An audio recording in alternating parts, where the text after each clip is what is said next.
My partner's sister lied and ruined my life. 9 months later, the truth came out. But it was too late. At 24, I met Clara Clark, also 24, during our sophomore year chemistry lab. 3 months later, we were a couple, and by graduation, everyone just assumed we would marry. We were together for 5 years, and during that entire time, I never thought about being with anyone else. Our families fit together perfectly. Her father, Esteban, was a handyman who spent weekends in the garage, tinkering with engines and teaching me things my own dad never could. I still remember the first time he showed me how to rebuild the carburetor on his '67 Camaro. It took us all Saturday, but by the end of the day, I knew more about cars than ever before. Her mom, Diana, treated me like her own son, always making sure I took food home and calling me during exam weeks to check in. My parents did the same for Clara. My mom took her shopping, and my dad helped her choose her first car, a used Honda Civic with low mileage, for which he managed to negotiate a $500 discount. We had combined family traditions, shared vacation spots, and inside jokes, all the things you build when you grow up with someone. Thanksgiving was always at my family's, Christmas Eve at hers. Every summer we rented cabins on Lake Michigan for a week with both families. By junior year, Clara had a permanent seat at our dinner table, and I at theirs. We both decided on the state university, 2 hours from home. She had been looking at a college further south but ended up getting into their highly ranked elementary education program. I received a partial scholarship for computer science. Everything simply fell into place. We did not live together, but we saw each other daily, shared friends, studied in the same coffee shops, and constantly talked about our future. We were completely connected. Her younger sister, Sophia, was a minor part of our relationship. She was just starting high school when we went off to college. Initially, she was just the typical annoying little sister, interrupting movie nights, bursting in unannounced, asking a million questions about college, all normal stuff. But around the time she turned 16, something shifted. It was subtle at first, but became noticeable. I first noticed it at a family barbecue after our freshman year. Sophia would find excuses to brush against me as she passed, ask for help reaching things that her dad, who was taller than me, could easily grab, and bend over suggestively in front of me in those tiny shorts. I dismissed it, thinking it was just awkward teenage behavior, but it escalated. She started messaging me directly, first about homework or ideas for Clara's birthday, then the messages became more personal. Her boyfriend did not understand her. Boys her age were immature. She wished she could find someone like me. I showed Clara a few of the messages, just to be transparent. "She's kidding," Clara said. "She's always had a little crush on you. It's harmless." But it did not feel harmless when Sophia started showing up at parties she should not have been at, or accidentally walking in on me while I was changing at their house. Even the way she dressed changed when she knew I would be around. I started avoiding their house if she was there, making excuses to miss family gatherings. Clara noticed, and we argued about it several times. "Are you being weird? Around my sister?" she would ask. "She's just a kid." But she was not. It all happened in October of our junior year. I had a 3.8 GPA, a part-time job at a tech startup that was already lining me up for a full-time position after graduation. I was making $22 an hour developing front-end components. My boss hinted at a $75,000 starting salary and stock options. I had even started saving for an engagement ring, with $4,800 tucked away in an account Clara did not know about. I was planning to propose after we graduated. That weekend, Clara was away at an education conference in Chicago. Only 5 students were selected, and she had been preparing for weeks. We talked about settling down in Riverside, where teaching salaries were decent and housing was still affordable. I was not planning on going to her parents' house that weekend, but Esteban called me Friday afternoon, asking for help installing some shelves in the garage. His back was bothering him and he needed a hand. I agreed without hesitation. I got there at 6 South and we worked until around 9 How. He offered me a sandwich and a soda before I left. Diana was out with her sister, so it was just us and Sophia. I was just leaving when Sophia ran out the door. "Wait. My laptop is acting up and I have a paper due Monday. Can you take a look?" Esteban was right there and said, "Help her out before you go. You know about that stuff." I went back inside. The problem was simple. Clear the browser cache and reboot. It took me less than 10 minutes. As I got up to leave, Sophia stood in my way. "Thanks," she said, standing too close. "Always so helpful." I stepped back. "Tell your dad good night for me." She stepped closer. "He's in the shower. We're alone." She put her hand on my chest, looking at me with a practiced expression. I moved her hand away. "Sophia. No. This isn't right." She pressed on. I'm 18 now, it's not illegal. Besides, no one has to know. And she moved in to kiss me. I turned my head and pushed her shoulders back, creating space between us. Back off. This isn't going to happen, I said firmly. The expression on her face changed instantly. The flirtatious smile vanished, replaced by a cold, hard stare. Think, you're too good for me? Think I'm just some dumb kid? This isn't about you, I replied. It's about Clara. Clara. Every conversation in this family has to revolve around her. The perfect daughter with the perfect boyfriend and the perfect future. It was suffocating. I grabbed my keys from the table. I'm leaving. Don't ever mention this again. As I walked out, I heard her yell after me. You jerk! You'll regret this! I drove home, thinking she was just embarrassed and acting impulsively. I even felt a little sorry for her. I thought that when Clara got back, we could talk it out and figure out how to smooth things over. I had no idea what was coming. The next morning, my roommate Tyler woke me up. Dude, your phone's been blowing up for over an hour. Someone's desperate to reach you. I grabbed my phone off the charger. 17 missed calls, messages from Clara, her parents, my parents, mutual friends. My stomach dropped as I read them. How could you do this? What the hell is wrong with you? I called Clara immediately. She answered on the first ring, her voice thick with tears. Clara, what's going on? Are you seriously asking me that? How could you with my sister in my parents' house? My blood ran cold. Whatever Sophia told you isn't true. Nothing happened. I just fixed her laptop. She tried to kiss me, and I pushed her away. That's all. Stop lying. She showed us everything. The messages you sent her, the bruises on her wrists. She said you've been making advances for months, and that you forced yourself on her last night while Dad was in the shower. That's insane. I only helped her with the computer. She came on to me and I pushed her away. She has proof, Marcus. I never sent her anything inappropriate. I saw them with my own eyes. Messages from your number, suggestive comments, invitations, to meet up secretly, explicit descriptions. They're fake. She must have created them. And the bruises? She made those up too. The finger marks on her wrists, the bump on her back. My mind could not process it. Yes, that too. I don't know how, but yes, I can't believe I trusted you. Don't ever call me again. Don't contact me or my family. My father's filing a police report right now. And she hung up. I tried calling back, but it went straight to voicemail. I texted her, please, let me explain. It's all a misunderstanding. I would never do anything like that. There was no reply. I threw on some clothes and headed for the door, but then my phone rang. It was my mother. Marcus, where are you? I'm going to Clara's. I need to sort this out. Don't come here right now. I didn't do anything wrong, Mom. Just get home. We'll talk. I drove for 2 hours, completely numb. When I arrived, my parents were waiting for me in the kitchen, their faces grim. What happened last night? My dad asked bluntly. I told them everything. The shelves, the computer, Sophia's advances, and how I rejected her. They listened in silence. My dad, Esteban, showed me the messages. They're pretty graphic, and they go back months. They aren't mine.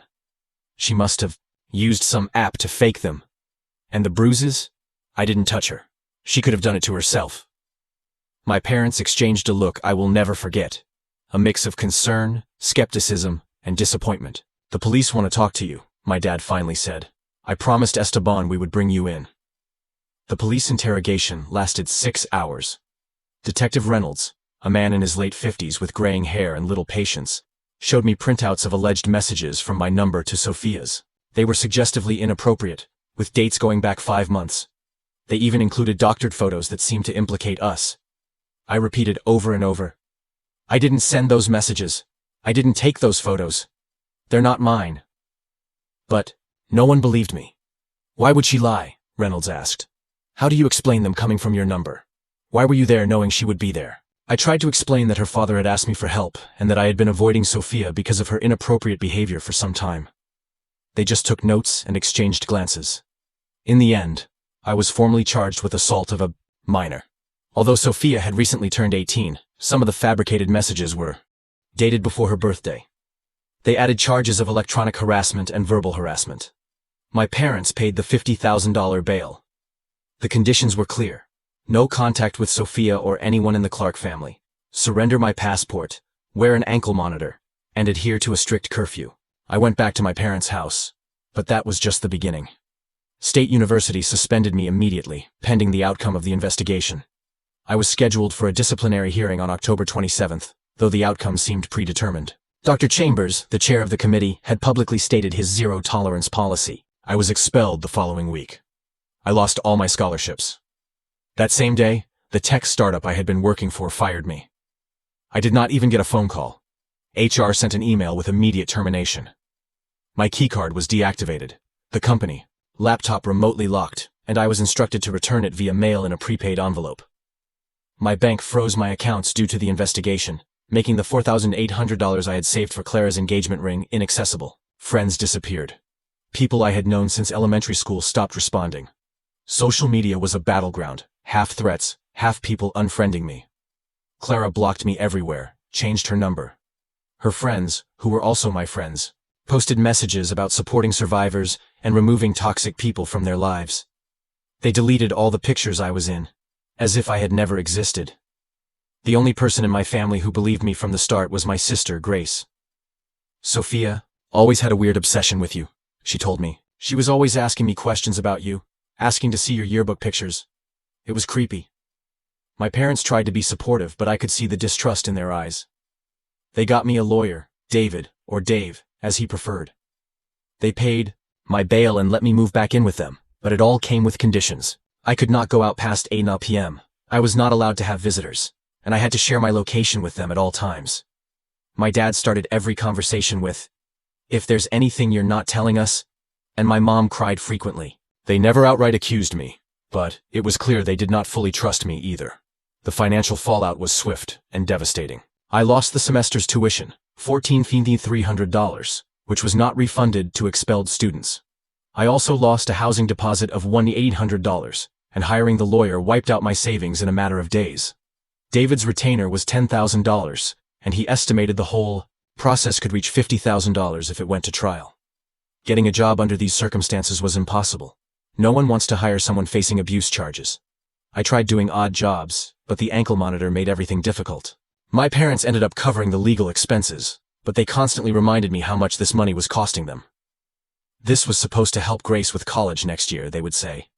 Now they were talking about reorganizing the house, or taking money out of their retirement fund. The isolation was suffocating.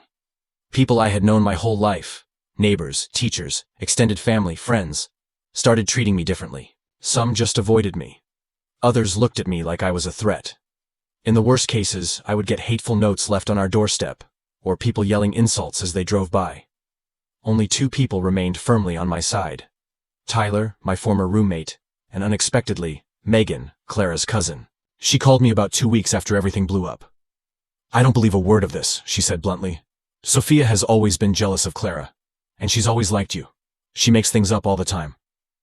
I asked her what kind of things, hoping for something that could help my defense. She told me that when she was 15, Sophia claimed she was dating a college student.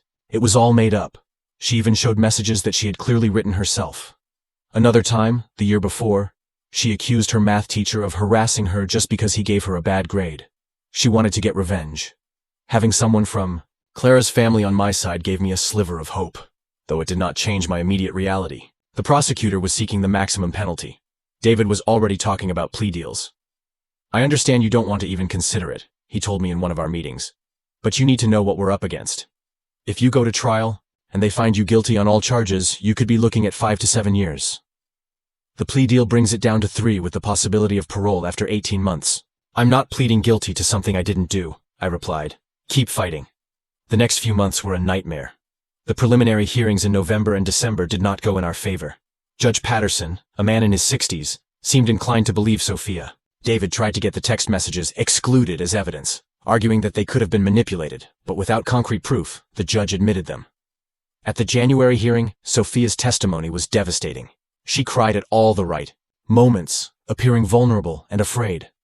She told the court I had spent months grooming her, gaining her trust, making her feel special, and then threatening her. After she described how I held her wrists tightly, leaving marks when she refused, how I pushed her against a countertop as she tried to leave, she was an incredibly convincing liar. Watching her, even I for a second doubted myself. Tyler testified on my behalf as a character witness, but he was not there that night. Megan wanted to testify about Sophia's history of lying, but her parents threatened to cut her off financially if she got involved. Grace testified too, talking about Sophia's fixation with me over the years, but the prosecution twisted it into a romantic delusion that I supposedly exploited. By February, David was pushing harder for the plea deal. The messages are damning. The physical evidence supports her story. Her testimony is powerful. If we lose a trial, you could end up with a 5 to 10 year sentence. Take the 3. I'm not giving up, I repeated. Keep fighting. But inside, I was starting to lose hope. The trial was set for July, 9 months after it all started. Until then, I lived like a prisoner in my parents' house. No school, no job, no friends, no purpose. There were days I did not even get out of bed. I fell into a deep depression, stopped eating regularly. Sometimes days would go by without showering. What was the point? My life was ruined. Even if I was acquitted, my name was already tarnished. The career I was building was gone.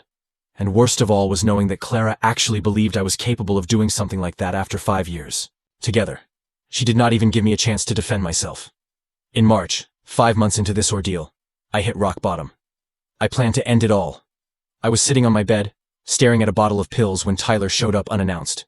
He stayed with me for 3 days, barely sleeping, making sure I did not do anything stupid. We're going to get through this, he kept repeating. Something's going to come up. The truth always comes out. I did not believe him, but I started to function again.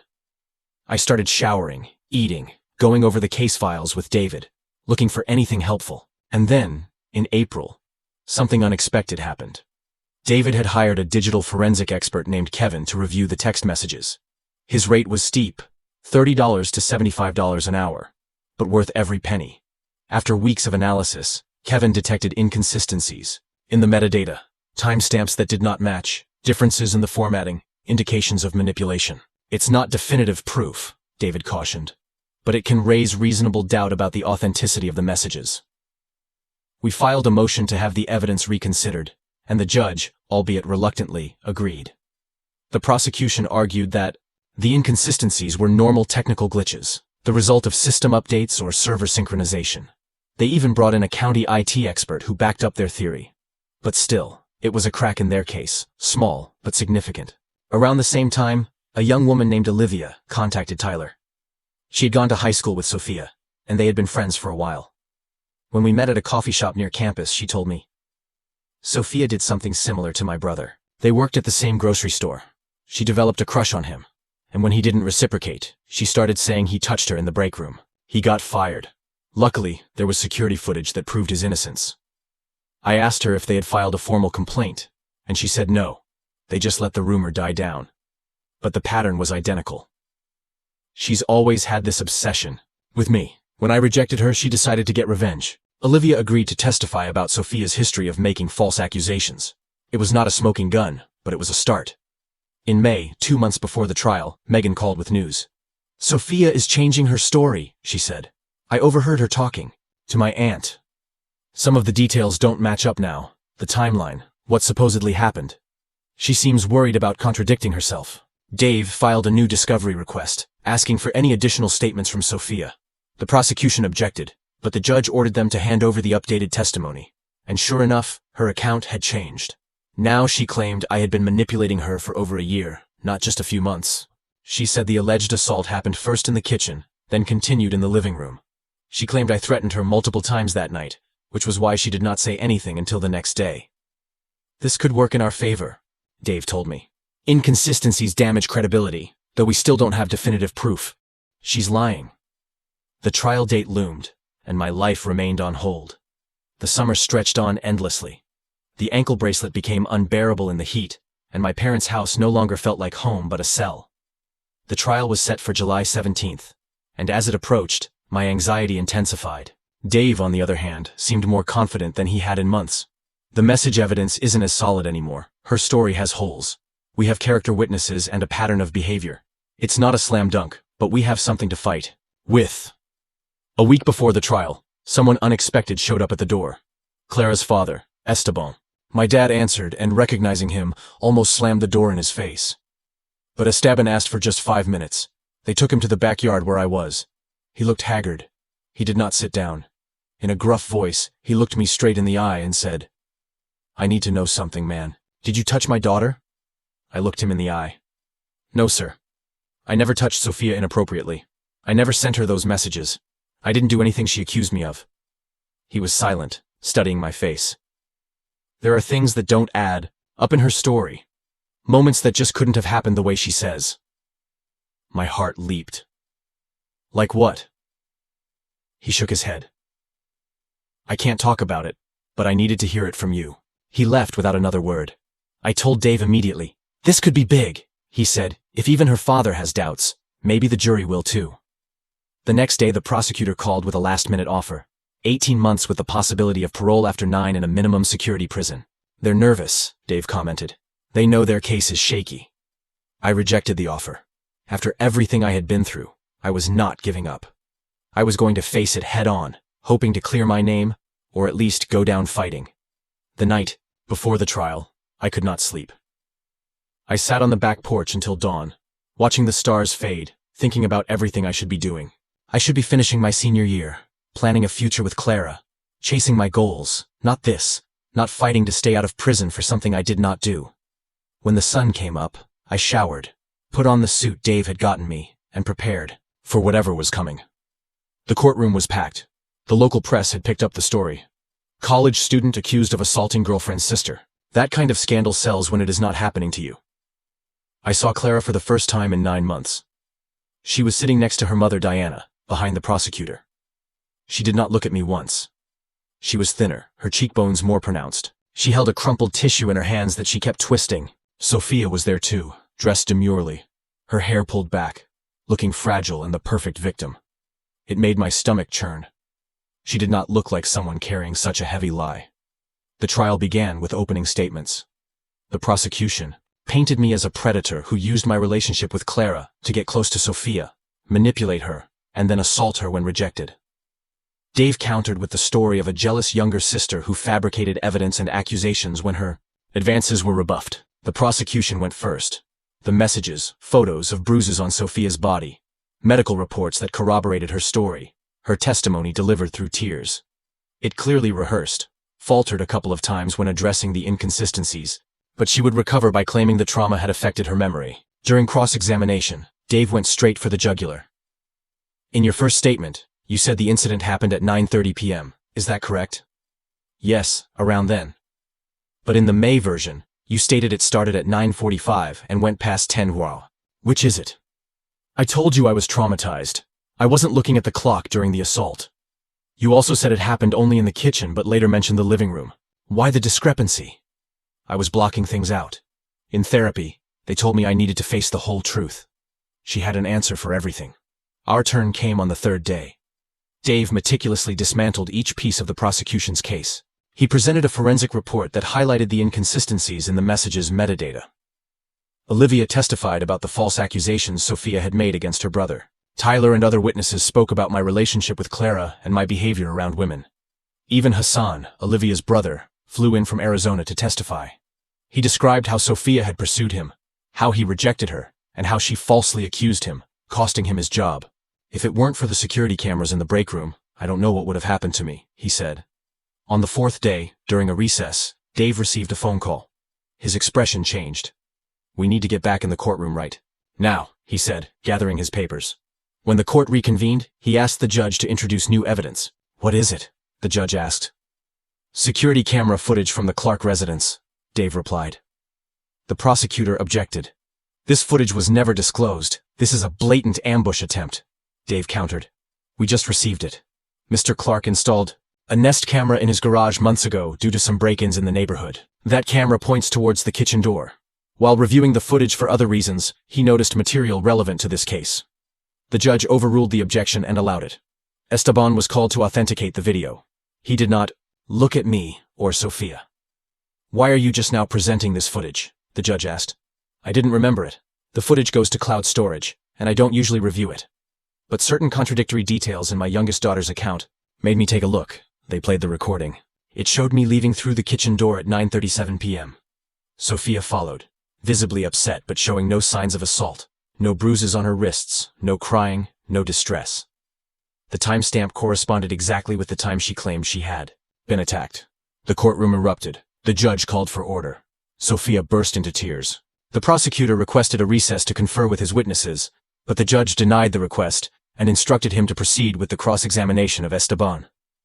Mr. Clark, is it possible that this video has been tampered with? The prosecutor asked. No, Esteban replied firmly. The file is stored directly on Nest Cloud. I downloaded it from my personal account and gave it to the defense as it was recorded. They tried other angles, but it was too late. The footage completely contradicted Sofia's testimony about what happened that night, both in the events and the timeline. The next day, when court resumed, the prosecutor announced they were dropping all charges. Just like that, it was over. Legally at least. But having the charges dismissed did not erase the 9-month nightmare I had lived through. It did not repair my shattered reputation, the broken relationships, or restore the lost opportunities in my education and career. Sofia did face legal consequences. She was charged with filing a false report, fabricating evidence, and perjury. Even though she was 18 and her father pleaded on her behalf, she only received a suspended sentence, probation, mandatory counseling, and community service. Nothing close to the damage she had inflicted on me. The judge ordered her to pay me $7,500 in restitution, a paltry sum compared to everything I had lost financially, emotionally, and psychologically. After the trial, Esteban and Diana divorced. He never forgave her for pressuring him to support Sofia's lies, even when he had started having doubts. A month after the trial, Esteban contacted me to apologize. He said he regretted not checking the security footage sooner. I appreciated the gesture, though it was too late. Clara tried to contact me several times after the charges were dropped. Texts, calls, emails, even through mutual friends. She said she was sorry for not believing me, that she should have listened, that she missed me, and wanted to pick things up where we left off. I blocked her everywhere. After 5 years together, one accusation was all it took for her to assume the worst of me without even questioning it. Some betrayals are unforgivable. My parents tried to reconnect too. They said they were sorry for doubting me, but I could not forget their looks during those months. The constant questions, the unspoken suspicions. I keep my distance now. I call on holidays, visit occasionally, but it is not the same. The university refused to reinstate me. They said my expulsion stood regardless of the court's decision. I filed a lawsuit for wrongful expulsion and discrimination. 3 years later, the case is still ongoing. My lawyer thinks we will reach a settlement of around $200,000. It sounds like a lot, but it does not make up for what I lost. Scholarships, job opportunities, professional connections, years of my life. I had to start over in a different state at a new university.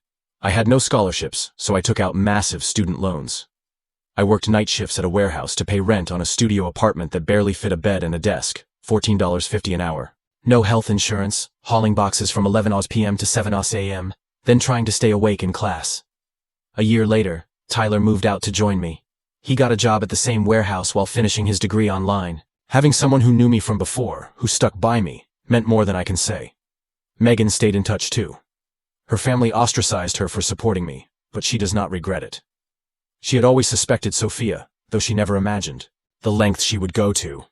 She finished her degree and moved to Seattle last year. We talk every week. It has been 3 years since the charges were dropped, almost 4 since that night in the kitchen. I finally finished my degree last year and found a decent job in software development. It is not the career path I had envisioned, but it provides stability. I make $68,000 a year, have good health insurance, and a retirement plan. Slowly, I am building a new life, one that is not defined by what happened. There are days when I still feel rage at everything I lost. Other days, I am just grateful to be free because it could have been so much worse if Esteban had not installed that camera or had not reviewed the footage. I would probably be in prison. The financial repercussions linger. I owe $86,000 in student loans. I could not pay my bills during those 9 months, and my credit score tanked. My parents depleted most of their savings to cover the legal fees. Dave's final bill was $73,500, worth every penny, but it will take years for my family to recover. Dating has become complicated. I am always hesitant about how much to share and when. If I explain too soon, I might be seen as damaged goods. If I wait too long, it feels like I am hiding something. I have had a couple of short-term relationships, but nothing serious. Trust does not come easily anymore. Olivia and I still talk occasionally. Her brother went through a similar situation, though less severe. Sometimes we get together to talk. It helps to know someone truly understands. Every now and then, I will check public records to see what Sofia has been up to. She finished her degree, moved to Portland, works in marketing, posts happy pictures on social media as if she never tried to ruin my life. Her probation ended last year. Sometimes I wonder if she ever felt remorse or if in her head she still sees herself as the victim. The lawsuit against the university is ongoing. My lawyer thinks they are dragging it out, hoping I will get tired and accept less. But I am not backing down. It is not even about the money anymore. It is about getting them to acknowledge the harm they caused. The best thing that has happened to me during this time was adopting Riley, a 3-year-old German Shepherd mix I rescued from a shelter 6 months ago. His previous owner was deployed and could not keep him. He has his own reservations about people, so we understand each other. He is my constant companion, guards the apartment, and joins me on hikes on weekends, the best companion I have had since Tyler. If I learned anything from all this, it is that you never really know people. Sometimes those you expect to support, you are the first to believe the worst, and help can come from unexpected places. A distant cousin you barely spoke to, or a forgotten camera in the corner of a ceiling. I do not know if I will ever completely put this behind me, but I am trying not to let it define who I am. I have a decent apartment, a stable job, a loyal dog, and a small circle of people I trust. It is not the life I imagined, but it is mine. And though there are days when the weight of everything that happened crushes me, I have learned to live with the story without letting it consume me. I do not seek to forget, because that would be denying what it taught me. But I have decided that it will not steal any more from me than it already has. I walk more carefully now, yes, but also with more clarity. I do not idealize anyone, but I deeply value those who have been there without asking for anything in return. I no longer expect perfect justice or spectacular closure. It is enough to be able to breathe easy, to know that I survived, and I'm standing. Riley, that weary dog I rescued when I was broken myself, has become my anchor. He may not understand everything I went through, but his loyalty needs no explanation. He does not demand that I forget. He just stays by my side, and that, at the end of the day, is what sustains me the most. The certainty that I can still build something real, even if it is not from the place I imagined, because some lives are not recovered, they are reinvented, and mine is just beginning to take shape. If you enjoyed this, remember to leave a comment and support the channel by subscribing. See you in the upcoming stories.